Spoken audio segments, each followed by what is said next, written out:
Welcome back to this channel. If you are new to this, hit the subscription button and press the bell icon to get the latest updates. In this session, we will learn data types, primitive data types, scanner, and additive operator.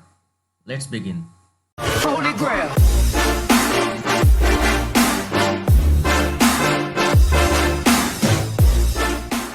Hi guys, I'm Nayas from Technico MDN. Let's begin with the today's session. Data types. Data types defines and restrict what type of values can be stored in a variable, as well as it sets the rule for what type of operations can it be performed on it. First one is primitive data types.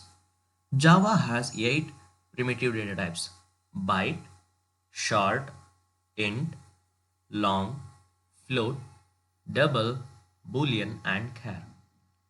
For most challenges that we will be solving in the HackerRank challenge, you will only need to concern yourself with integers, double, and sometimes it is important data type we mentioned as in the yesterday's session, that is string class, whose objects are immutable strings of character.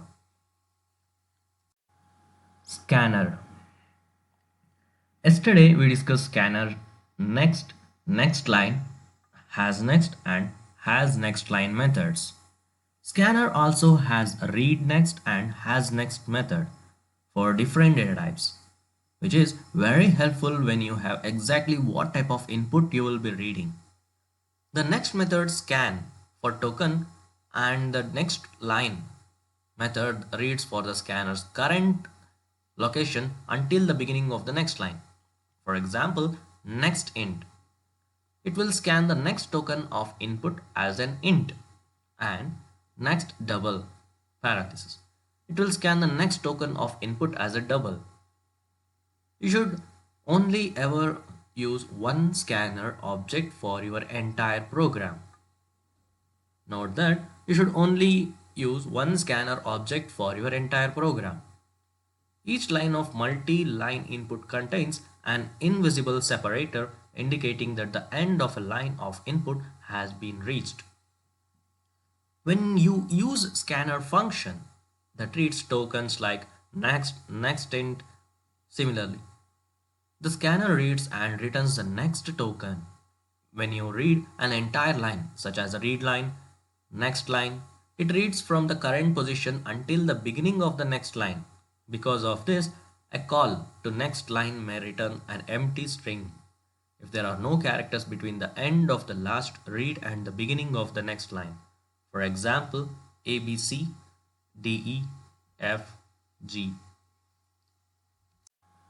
The breakdown below shows how a certain sequence of calls to a scanner object scan will read the above input. That is, in the previous slide, as we saw A, B, C, D, E, F, G, H. A call to scan.next parenthesis returns the next token A. Scan.next, again when we call it will return B.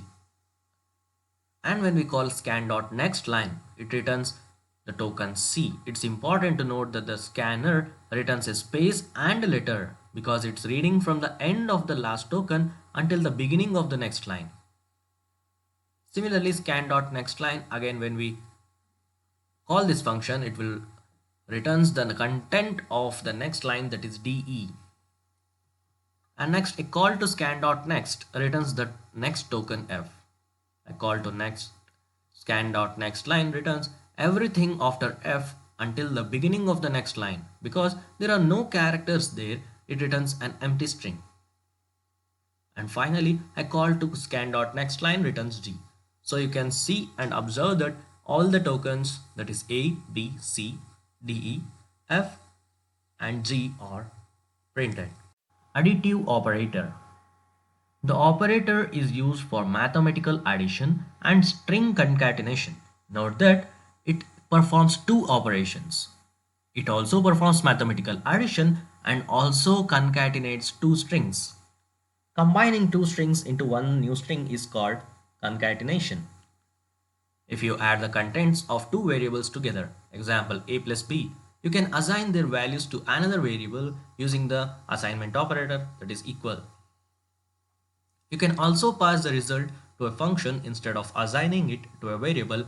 Example, a is equal to 1 and b is equal to 2. And in the standard output, that is system.out.println, you can just print a plus b and it will return 3. As a is equal to 1 and b is equal to 2, it will return a plus b, 1 plus 2 is equal to 3 on a new line.